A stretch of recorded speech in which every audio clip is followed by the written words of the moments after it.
Hello and welcome back to ACRO's Good Clinical Podcast. If you're listening to this episode on May 20th, happy International Clinical Trials Day. Today I'm joined by Tania Simoncelli, Vice President of Translational Impact and Engagement at the Zuckerberg Initiative, and Nasha Fitter, co-founder and CBO at Citizen Health and co-founder and CEO at the FOXG1 Research Foundation. They're here today to discuss how rare disease patient advocacy has transformed over time and how the biopharmaceutical industry should adapt to better meet the needs of today's patients. They dive deeper into the evolution of rare disease patient advocacy groups, the need to move beyond the hyperfocus on blockbuster drugs, and how advancements in rare disease treatments can benefit the clinical research ecosystem for all. Enjoy! Well, I'm very lucky to be joined by Tania and Nasha today to talk about rare disease research. Thank you both so much for joining me. Just wanted to kick it off with a little fact for folks listening in. In the United States, it's estimated that around 1 in 10 people are living with a rare disease. So while the diseases themselves may be rare, the experience of your own life or the life of a loved one being impacted is not. So that's a pretty crazy stat. I'm really glad we have you both here today. I wanted to maybe give our listeners a little bit of a background on each of your relationships to Rare as One. So maybe do you guys want to kick off just by letting us know how you guys know each other, telling us how you met, just a little bit of that scene setting for the listeners. I've obviously been a fan of Tania for a very long time, and I'm so lucky now that I can call her also my friend. I actually met Tania through a company I work at, Citizen Health. The founders introduced me at that time, and I had just started our foundation, the FOXG1 Research Foundation, and we had been doing a lot of work. And this is right about when Tania was thinking about the Rare as One network and how to support advocacy groups. And I was just really excited to talk to her, to tell her about the work we were doing and, the help that we needed. And the truth is that this is an interesting fact that I learned myself, that in the last 5 years, there have been more patient advocacy groups formed than the previous 50. And the big reason for that is the onslaught of new genetic disorders being discovered. And so you can have patients coming together to focus on their gene disorders. The big problem we have is funding. And so I was really excited when I heard about the work that Zuckerberg Initiative was thinking about doing, in Tania specifically. So I was really nervous. I will always remember when I first met Tania, I created a little pamphlet of FOXG1 syndrome and what we were doing, and I had it all printed out, and I met her at CZI headquarters. And I was super nervous going through it. And what amazed me was how interested she was. She was actually reading every page, and she took it and she said, "I'm really excited about what you're doing." And then she invited me to come speak at the Aspen Institute. And it was just, she really elevated our work. But that's how I met Tania.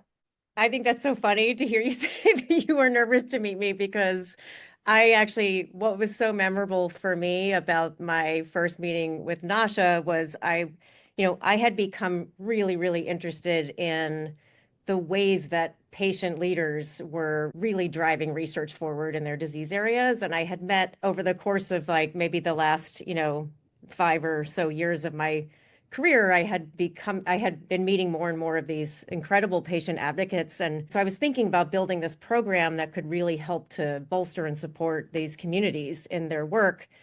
And Nasha came in and did this presentation, and I was so floored. I was just blown away by how much progress they had made in, I think, only a couple of years. I mean, the FOXG1 Research Foundation, I think it was 2018, if I recall.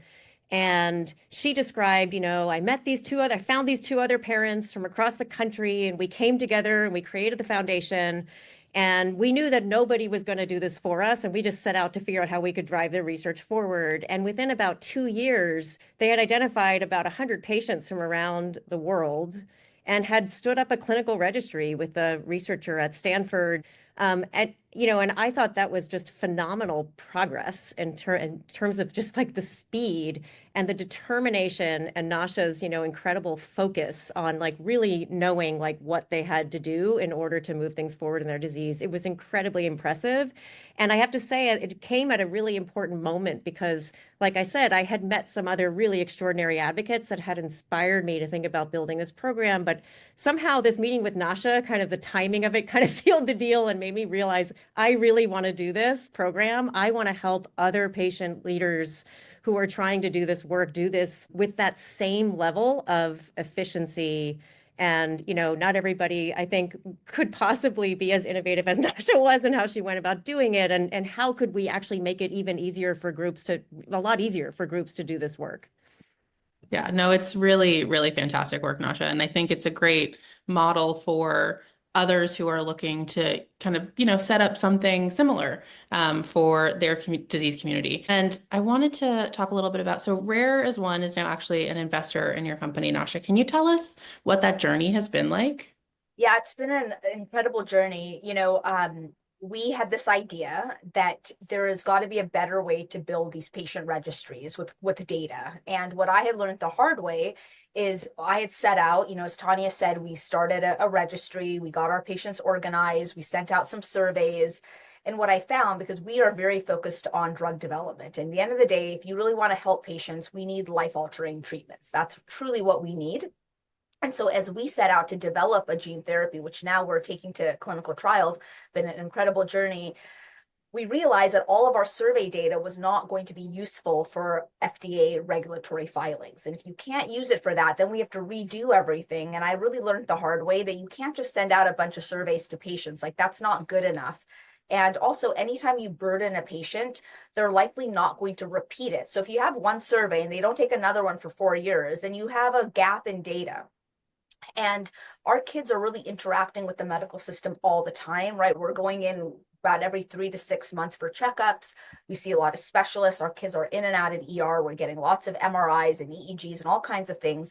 And so why don't we just collect what's in the medical record to start, and then we can add on from there? Because the FDA was very focused on clinical information. So patient-reported information is important, but they really value information from physicians at a higher level.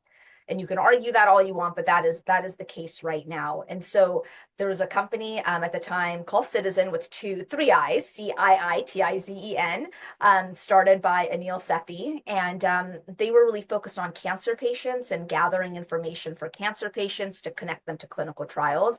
I had joined this company and I thought, this is great. This is exactly what I want to do, build natural history studies for rare disease patients.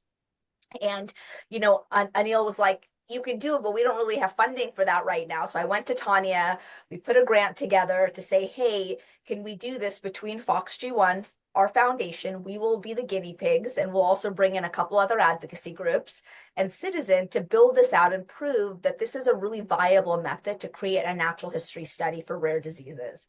Tania took a bet on us. I'm also really thankful for the SYNGAP Research Fund and Mike Graglia, Tess Research Foundation, Kim Nye, and the STXP1 Research Foundation with Charlene Son-Rigby. They all took a bet. We all got our families to join Citizen. No one had heard of this company before that, right, in rare disease. Ellie Brimble came from Stanford. That was the brilliant researcher. She joined Citizen. She put her career on the line to do this. We collected all the medical records, not burdening patients. We didn't ask them to upload them. We went and collected all their medical records, extracted information, and we created these beautiful natural history studies. All 4 of our groups have published natural history studies based on Citizen data that we were able to do in such a limited time. For FOXG1, we have just sent in for publication a study on 101 patients with over 10 years of data per patient. Some patients, we have over 20 years of data. So just think about that. If we were having to do that in the real world, setting up an academic site where patients come in, it would have cost us like $8 million. It would have taken us 15 years. We wouldn't have had that many patients join because of the burden. So we were able to put together something really high quality and really prove that out to CZI that this is the way that we should be building research, right? We have to think about patient burden, and we have to think about really rich regulatory grade data. If it's not regulatory grade, it's not going to move the needle for drug development. And so from that, we proved the model out for CZI. So now it's Citizen. Now we've spelt the company correctly, Citizen Health. And we're really focused on rare diseases. So Chan Zuckerberg, they had seen the progress. We had done what we said. We've had companies use our data to accelerate IND filings and start clinical trials. And so they've come in as a strategic investor now. And it's been really exciting that we're so closely aligned. Yeah, that's fabulous. And Tanya, I'm wondering if you could share a little bit, and Nasha, please feel free to jump in from your perspective as well, but just a bit about the ways that Rare as One has been really intentional about helping bolster the ability of patient communities to drive research in, some of these neglected disease areas. Can you just talk a little bit about that? Sure. So we actually launched the Rare as One project in 2019. And the entire program is really grounded in this idea that patient communities are central stakeholders in biomedical research and really key to accelerating science. The program also really acknowledges that we've seen this, extraordinary shift in the patient advocacy landscape. And Nasha started to allude to this, that like all of these groups were sort of starting to emerge as more and more of these diseases are being identified. But it's not just that more of these groups are emerging, it's that more patient groups are emerging that are understanding that they actually need to actively drive the science forward. So more traditional groups have been focused primarily on disease awareness and sort of general fundraising. These groups are sort of understanding that they need to like build their community, do the outreach to researchers and clinicians and really galvanize them to work in their disease areas, and then actually go about like really systematically building the research assets that are needed to study, to deeply characterize their disease, understand those diseases, and then move them towards possible therapeutic concepts and, eventually clinical trials, and then really build partnerships with industry. And if you think about it, that's extraordinary. That's a ton of work. And we had seen some extraordinary examples of progress that had been made in the field with this sort of patient-driven research model. And yet there were no sustained funding sources for these organizations. These groups were doing this work on like bake sales and fund runs and GoFundMe campaigns. And to me, that was just so wrong. We have to, why is it that nobody is actually recognizing, fully acknowledging these stakeholders as absolutely critical to accelerating science? And this is especially true in rare diseases, where if we don't have an organization doing the work to build the community and find the patients that are, scattered around the world, and you may not have more than 100 patients in some of these really rare diseases, then it's really not possible for research to even happen. So we set out to sort of say, how can we really bolster and support the power of patient communities to accelerate science? And core to the program is our Rare as One network. And this is an incubator style program that we've stood up. And to date, we've funded now nearly 100 patient-led organizations across multiple competitive grant cycles.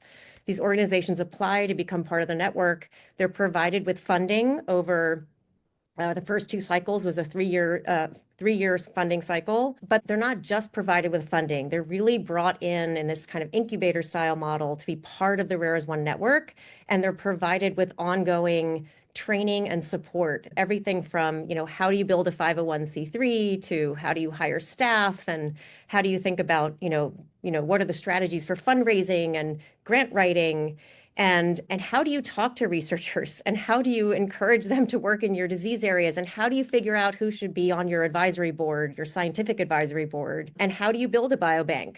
And what considerations should you make in doing and conducting outreach to industry and figuring out which therapeutic concepts might be most appropriate for your disease?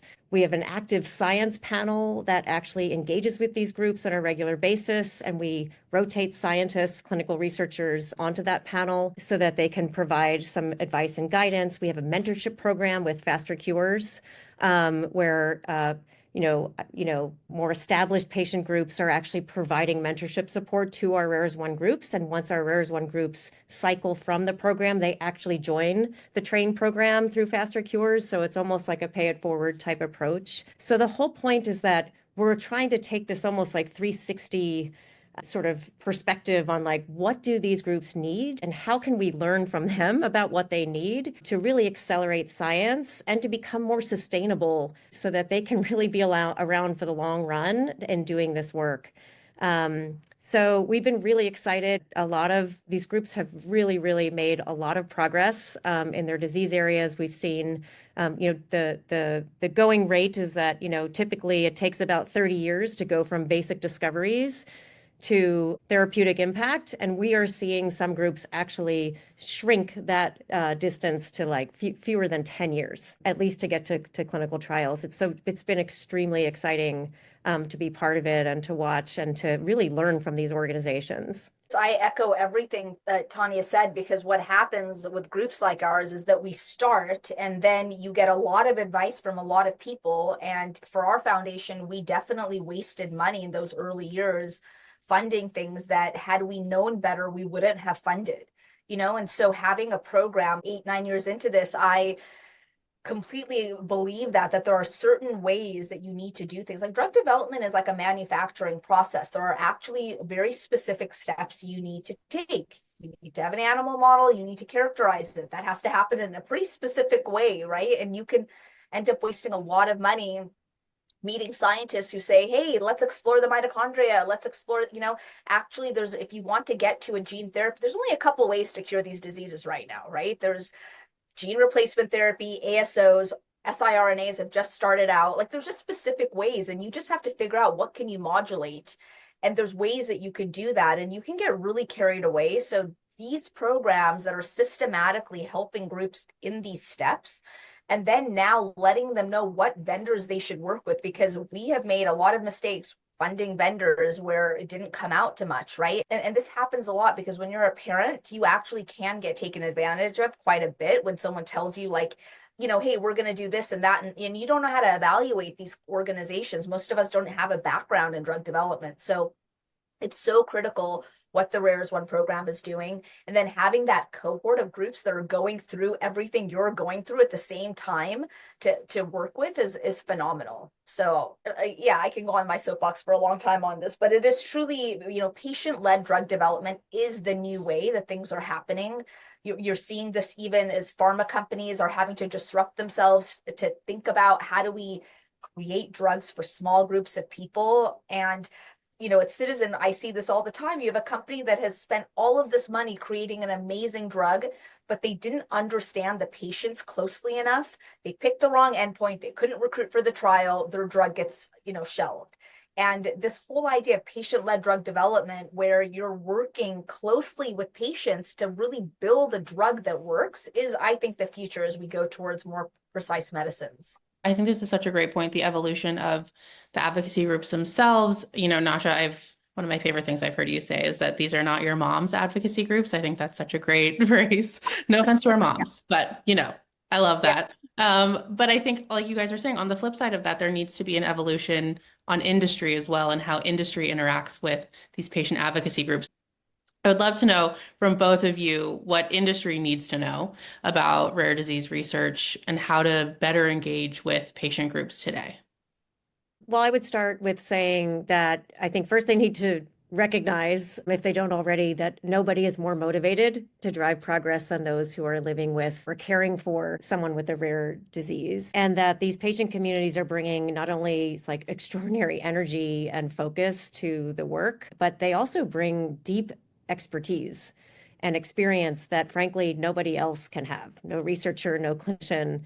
That expertise that comes with living with a disease or caring for someone with that disease as their primary caretaker, that is extraordinary amount of knowledge that can be really, really important. And the insights that those patients can bring to the table, we need to keep figuring out better ways to capture those insights and to have that influence sort of the direction that the research is going in. And there are some, great examples of this in the world and how patient communities have really had the insights that mattered. I think the other thing that industry really needs to understand is that it's actually patients that are best positioned to build trusted patient communities and to engage patients in the research and eventually in clinical trials. And so we need those communities to be strong, and we need them to be highly functional early in the early stage processes of research, not just sort of at the end when a company's ready to like, oh, maybe I'll try to enroll some people in a trial now. So that just doesn't work. You need to actually build in the patient communities really from the start. So I think I'll start there and see what Nasha has to add. I totally agree. You see this with industries all across time, where what's happening in healthcare, we are seeing a massive disruption with AI and with just the advances in science on the genetic side. And I don't think the average company is really thinking about that. And I almost feel like once they realize it, they will already have been disrupted. So from all the way from discovery, you're seeing so many new targets being discovered now with the use of AI. You are starting to see consumer-led healthcare, right? Like it's not going to be like the word patient, where you're patient and you're waiting for your doctor to give you advice and you're waiting for your drug company to create something for you. That is being really shifted completely because these tools are much more accessible now, and consumers are going to be taking a lot more control of their health. They're going to be able to, right? Which they weren't in the past. So just rethinking that the whole process of really combining, and like Tania said, understanding patients from the start of drug development is going to be critical. And then also thinking about how do you change your processes to start creating drugs for smaller groups of people? You know, I took this class from the man who wrote the book, The Innovator's Dilemma, when I was in business school. And everything that's happened in other industries, we're going to start seeing in healthcare. We all know healthcare is broken in America. There's only so long something's going to be broken before it starts getting fixed. So I do think that companies really need to start thinking about how do we engage with patients earlier, because other people will, and their drugs will be more effective. And how do we start thinking about creating drugs that are life altering? You know, when I talk to pharma companies and they're like, oh, I couldn't fill my trials because your drug wasn't very good, right? It wasn't that much better than what's on the market. Why would people join your trial? So I think companies also to start thinking about focusing on life-changing medicines. And to do that, that's really genetically based. You have to rethink your processes. Like when I talked about, companies and they're like, oh gosh, rare diseases, the NPV is not high enough. Actually, it is high enough. If you do it efficiently, for FOXG1, we will have conducted an entire phase 1-2, hopefully phase 1-3 trial all the way from the start. I'm talking about building our first mouse model within $20 million. And that's with making mistakes that we could have avoided, right? So you can be pretty efficient. And we're seeing more and more companies think this way. I think large companies will either be disrupted or they will start to really disrupt themselves smartly. Yeah, no, I was going to say this kind of was going to lead into my next question, where we were thinking a little bit about the actual industry business model, right? There's the way that industry engages with patient groups, but also the way that they think about developing their therapeutics, and this idea of, the finding the next blockbuster drug. And Nasha, I think you're really touching on that idea of we need to rethink processes, Yeah. and what we're going towards, to really find therapies and treatments that make a real difference in people's lives. Tania, I don't know if you had any other kind of thoughts on this for sort of taking it down, the other disruption of industry, not just engagement, but models of business. I really agree with a lot of what Nasha's saying. It feels like the kind of the business models are sort of trailing behind the science and the technology, which is pointing all of us to, precision medicine as the way of the future. And what's curious to me is, in precision oncology, we've seen that some of these incredible drugs like Gleevec have actually been incredibly huge successes for the companies. I think that drug grossed something like $15 billion over 10 years. And so even though the actual population is pretty small for CML, right? It's curious to me that somehow it's not catching on as fast as it should be, that the idea that you develop drugs that actually work better, the market, will reward you for that. And we should, because if it actually works and it keeps people out of the hospital and it actually cures their diseases or actually is a far better treatment, and actually we know who it's going to work on in advance rather than giving it to somebody where it's not going to work. I mean, these are huge, huge, huge cost savings to our healthcare system. And so figuring out just a much more rational way to go about this, I think is really what we need. I feel like if more people focused on history of what has happened in other industries and what's been successful, what hasn't, other countries, like you will see a lot of patterns emerging. Yeah. No, that's a great point. I think just on a closing note, would love to have you both share with our audience just sort of like a big take-home message that you'd like to leave with those listening, with those in industry, or whatever segment of the industry folks are listening from. Just, what's your sort of take-home message about research on rare disease? So I would say, first of all, rare diseases, they provide critical windows into human biology. And So if we can solve these diseases, it's quite likely we're going to end up solving other diseases or having very good ideas about how to solve those diseases. Most rare diseases, for example, are monogenic, single gene disorders, but we know those genes are really relevant to many other diseases. And so there's just this, it seems to me like, why aren't more people studying these diseases? They're so important for understanding human biology. I mean, and I mean more people, everyone from the more basic researchers all the way through industry. The second would be that, patient communities are really key to accelerating biomedical research. They're essential drivers of and partners in research, and we need to engage them from the start and really treat them as partners and acknowledge them as true partners in research throughout the research and development process.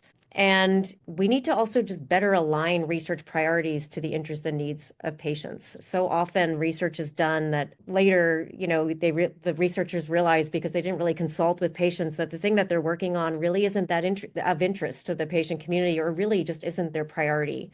And if we could just get much better at sort of prioritizing research agendas according to the interests and needs of patients, we would get so much further faster and build a lot more trust in the overarching healthcare system. Yeah, everything Tania said, multiply by 1,000, right? That's exactly what is necessary. And I think many folks in industry get worried about engaging with patient groups too early because you don't want to let a patient group down if the program gets shelved or for whatever reason. But that can really be messaged correctly. Patient groups know that all drugs aren't going to make it. We'd rather be a part of conversations, have the hope something could come about. If it doesn't work out okay, then just be in the dark until it's too late, to be honest. No, that's great. I think this has been such an illuminating conversation. I hope we keep having conversations like these. I think this work that you guys are doing is so important. So I really appreciate you taking the time to sit down. Thanks for tuning in to today's episode. I hope you enjoyed hearing from Tania and Nasha as much as I did. I'll see you back here next week for another episode of ACRO's Good Clinical Podcast.